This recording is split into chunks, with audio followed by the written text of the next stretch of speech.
Okay, this video is Healthcare Secrets number 2, part 2. And so the first question is, how come chronic diseases are never cured? And well, the reason is they're called chronic because they're considered uncurable.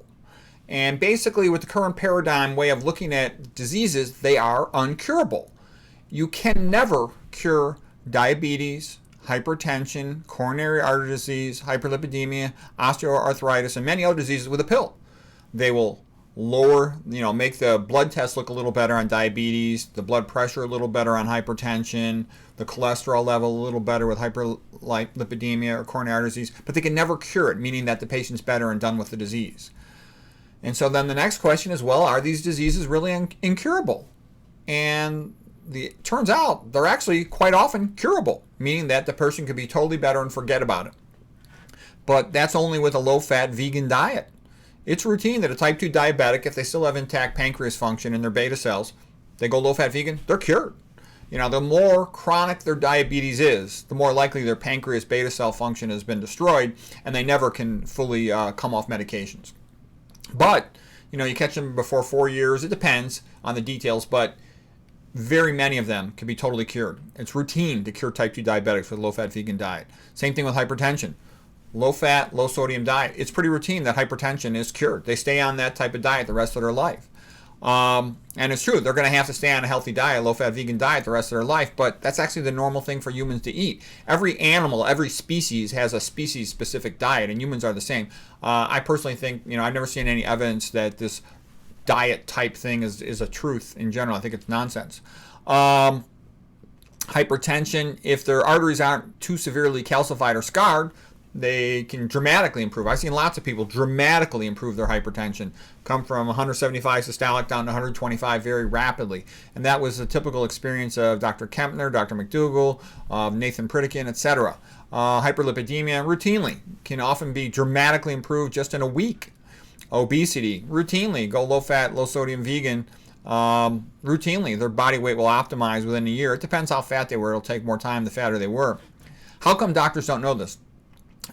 Typical doctors, MDs and DOs, they're not trained in nutrition. They're just not. It's just not part of their curriculum. That's a fact. So they have this huge blind spot. They're not trained in toxicology either. So they have a big blind spot in those areas. I didn't learn nutrition or toxicology until I started reading on my own. When I say toxicology, I mean understanding things like estrogenic chemicals, understanding like other toxins in food, MSG, MFG, etc., and things related to that.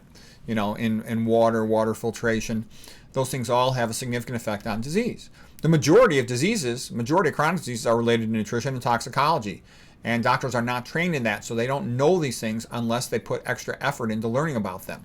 And there's no money in this knowledge, so it doesn't get promoted automatically like some other things do. But here's what I would call the biggest secrets. A lot of you, my audience, would already know that doctors in general don't know nutrition or toxicology. Any doctor who wants to learn nutrition or toxicology can open a book, watch a couple videos, and they can get educated on it real fast. But for most of them, it never occurs to them until they get older and they start having health problems themselves, or family members have health problems, and then they start to learn about it. But usually that comes late in life. In general, almost no one in modern medicine tracks outcomes. And to me, that's incredibly stupid. For example, if you play sports, like just any sport you like, basketball, football, whatever it is, a good team is a team that wins a lot. Teams and individual athletes, they compete based on outcomes. And the best athlete, the best team is the one that wins the most, that has the fastest runner or whatever it might be. And that's a normal thing to do, to measure performance, try to improve performance. And what I'm saying is, how come nobody tracks outcomes? No one competes based on outcomes. And wouldn't that make sense to go to the doctor who has the highest cure rate? I'm going to go to Dr. Esselstyn because he has the highest cure rate for coronary artery disease of any doctor in the whole world. I'll at least read his books, watch his videos. And so what I'm saying is, shouldn't the best doctor be identifiable as having the highest percentage of cures? Now, it's actually not completely as simple as that, because there is such a thing as high-risk patients. And it's also the case that the best doctors often get the most difficult cases. They go, well, gee, that's a tough case. Send it to so-and-so. He's the best doctor in that area. So if you had the best surgeon, he might be the guy who's doing the most difficult surgical procedures. So he's not going to have as good outcomes because he had much more difficult patients to begin with. And in all fairness, that is a very true thing. And if you only went by outcomes, the reality is the sickest patients would be shunned because no doctor would want to get bad statistics. So you can't just go by that. But I would also say, how come not even the idea of outcome-based competition is ever mentioned? I never once in my whole life, I've been in doctor 30 years, have ever heard that even mentioned. You'll hear that so-and-so is experienced with that problem. You'll hear so-and-so hospital does tons of that procedure, but you never hear so-and-so, other than, Esselstyn and a few other isolated segments, has the highest cure rate for this problem. And here's the obvious reason. If cure rate became the standard, low-fat vegan diet would become a dominant treatment for a lot of things. And there's no money in that. So it's kind of like that movie about, vegan diet, Forks Over Knives, is that the reality is for the patient, you have to learn this stuff. There's certain things a person has to learn in their life if they want to have a successful life. You have to learn social skills. You have to learn, at least at a basic level, how to get along with people.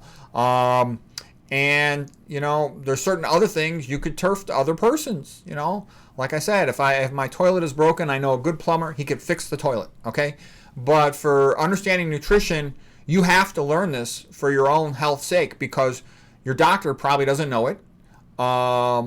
It's hard to find the information on the internet because there's so much contradictory stuff, but sooner or later you got to figure out what's a healthy diet, because every meal you're going to feed yourself. You got to learn the basic common toxicology stuff because you have to avoid that stuff if you want to stay healthy. And that's just how it is. And why is this talk even worth giving? Because a lot of people in their mind's eye think, well, I've got the best health insurance and I'm going to the best medical center, therefore I should be okay. And what I'm saying is no. How healthy you are determines how healthy you take care of yourself. No one can sit there and feed you during your meals. No one can go with you to the grocery store and help you to avoid toxins. No one filters your water for you. You have to do all those things yourself. So this is one of those things, like social skills, you have to learn in your life. So once you realize the reality of it, then you could get started on it.